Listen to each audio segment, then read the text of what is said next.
So Sonic Unleashed natively on PC is finally here, but it looks a little different than I remember. Oh, there it is.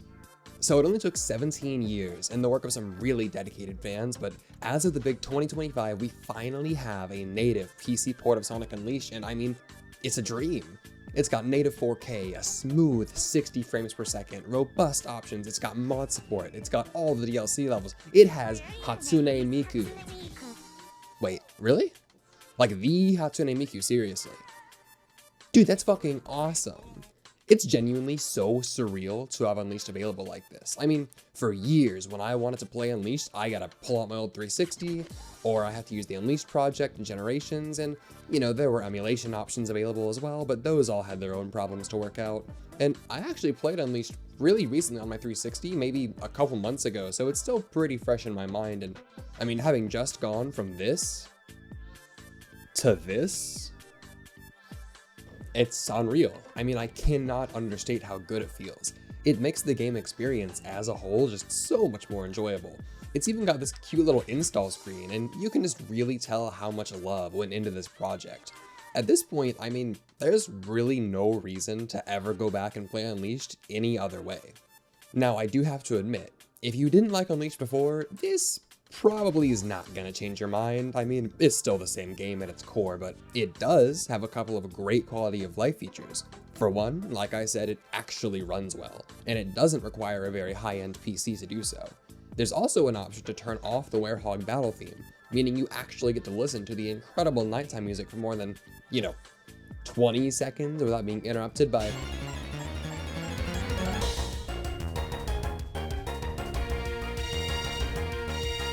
wait, that's not the right— holy shit,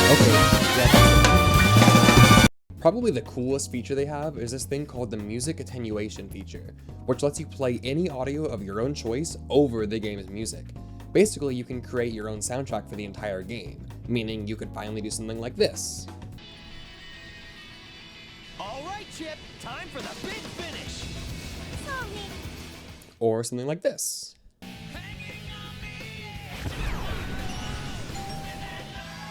Or best of all, like this.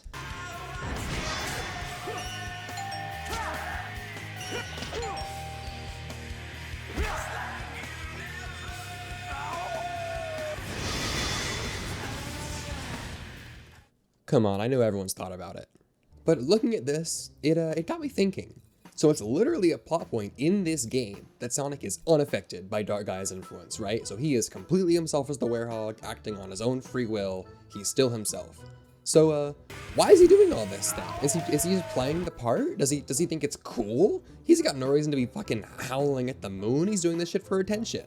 I mean, does he think it's degrading to be running around on all fours like this? Or does he think he looks really badass? I mean, I don't know. Maybe he just thinks werewolves or werehogs are cool. But you know what else? He's right. The Werehog is fucking cool, okay? I'm tired of pretending it's not. He looks sick as hell. The music is fucking awesome. This scene is super sick. Even the battle theme, it's not bad. It's a pretty good theme. You think it's bad because you've heard it more times than you've blinked in your life. It's okay. I understand. It's still good. Is it silly? Yes, but I don't care. It's a cartoon franchise. I'm a Kingdom Hearts fan. I can think something is both silly and cool easily. I do it every day. And I just think that I know little girls! Ooh, all right, man. Oh. Maybe I shouldn't be defending this guy. All right, so after some careful consideration, we have decided to replace the Werehog with Donkey Kong. That's right, Nintendo kicked him out. We found him. He's homeless. He was in a gutter. He had some cigarettes, all we had to do, we offered him like $5. We got him in the studio, and he's replacing the Werehog. Yeah, that's right. I know everyone was wondering where we would go after Sonic X Shadow, and this is it. We got the old Donkey Kong. Sonic X Donkey Kong Unleashed. Yeah, am I right? Yeah. Well, anyway, this game does have regular Sonic as well for the day stages, and let's be real, that's what everyone cares about. That's why you clicked on the video.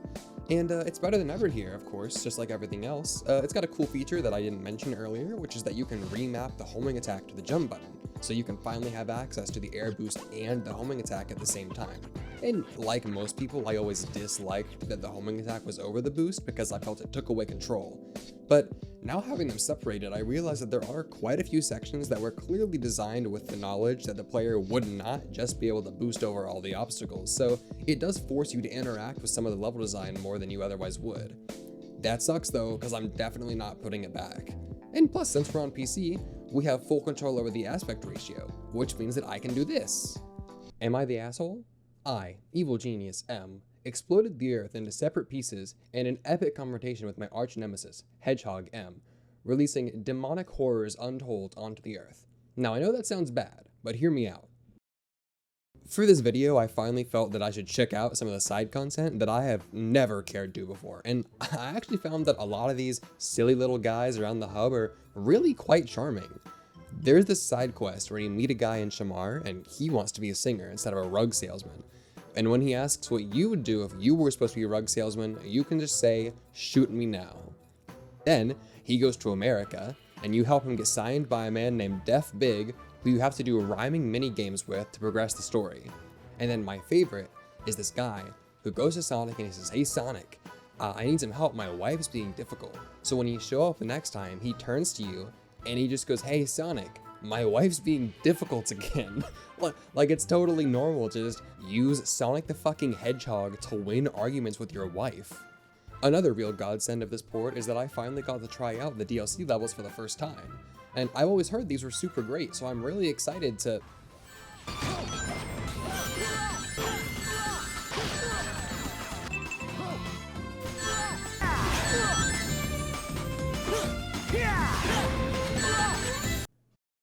Oh, they're hard. Well, hard to S rank anyway. This was my first attempt. Ignore that he's Goku. I'm kinda kidding. They're not nearly all this hard, but they are pretty interesting. They test specific skills in ways that the main game never really does, and looking at them side by side, it's pretty cool to see how swapping around some obstacles makes you play the same geometry in very different ways. And some of them have really unique concepts, just like hard modes with the tutorial level, where you work your way to the tutorial section over the course of the stage, and the werehog levels are pretty interesting too. I kind of feel like the nighttime stages would have been way better received if they were more like some of these. You know, they're more platformy, less combat focused, probably the stuff you're coming to a Sonic game for. It was super cool to get to see more stages out of this old game though, and some of them got pretty out there. I mean, I know it's an old game, but I didn't expect it to look this blocky, am I right? No? Okay. Here in Parkour Civilization, no one jumps for the Sun Medal. No one but me, baby.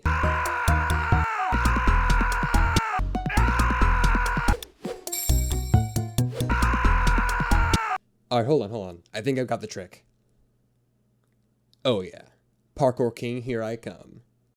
After overcoming parkour like this, I feel like I could stop anything.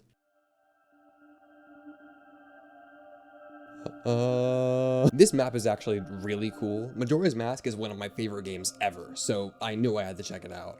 You have to explore the whole town to find these 4 keys to help you reach the top of the tower, and when you get up there, you can see out over all of Termina. It kind of makes me want to play Majora's Mask again. It's a little bit creepy too. That music really makes you feel like you're running out of time, and when you finally climb that tower,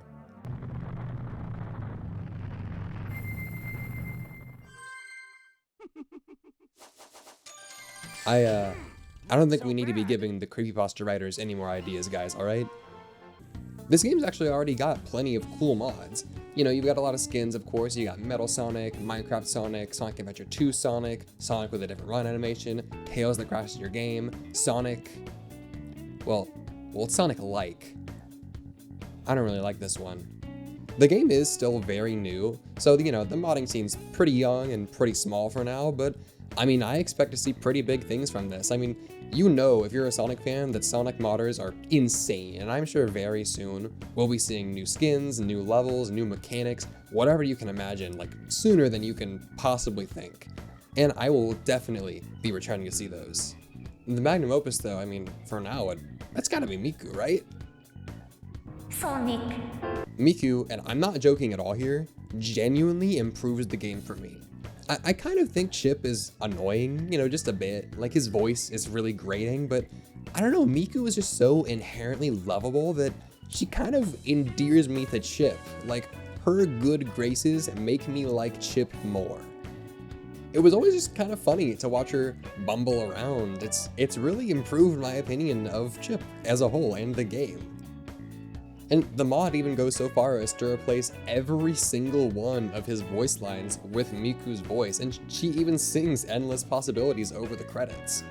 Even with everything else good about the sport aside, this makes it the definitive version of the game. I don't care. She's everything. Oh yeah, there's also a mod that like limits the medal collection so it's not an issue and you don't have to replay it a bunch, and it cuts out all the bloat and it fixes the XP system so you can actually level up at a good pace. But I mean, Miku's really where it's at. So if you're a Sonic fan, or if you're interested in playing a Sonic game, just go play it already. I don't know why you're still watching this. The game's been out for a while. I'm late to the punch. And if somehow a member of the team ends up watching this, or any of the modders whose mods got put in this video, I just want to say I appreciate your work. You know, you guys are the backbone of this community. We need you guys badly because Sega doesn't always have our backs like you guys do. So, you know, thanks for the hard work. It's people like you guys and a community like this that makes defending Sonic just a little bit— Little girls! Oh, come on! Hey, if you made it this far, thanks for watching the video. I really appreciate it. I put a lot of work into these and I really enjoy making them, so seeing if they reach anyone at all, it's great. It's a great feeling. If you want to subscribe, you know, that'd be great too. I plan on streaming some here and there on Twitch and on YouTube if you're interested. My next project, I'm going to cover the Doom reboots because I'm super excited about the new Doom game coming out, and I think I'll stream some of it a little bit too. Maybe after that I might do a Pokemon randomizer. I've got some project and some plans in mind, but you know, if you're interested in one sticking around, just, you know, hit that subscribe button or stick around for the videos and I'd love to have you here. So again, thanks for watching and I'll see you next time.